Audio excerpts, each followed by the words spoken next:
Jesus didn't shout to be heard over the storm. The storm had to quiet down to hear him. He spoke three words that changed the history of nature. Peace, be still. In a literal heartbeat, the laws of physics were overwritten. The wind didn't die down, it stopped. The waves didn't settle, they became like glass.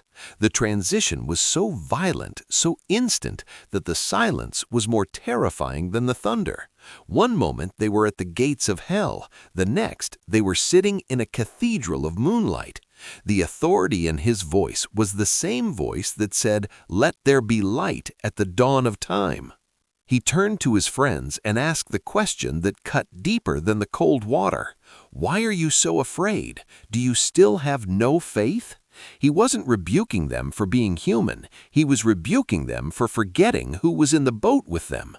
If the creator of the universe is in your boat, the storm is just a setting for a miracle.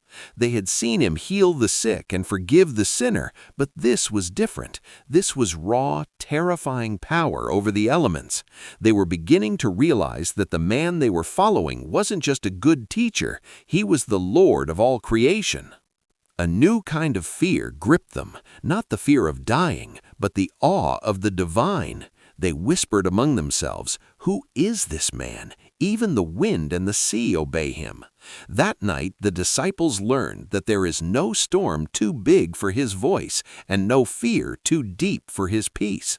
They entered the boat as followers. They left it as witnesses to the Almighty. The journey was only getting more intense.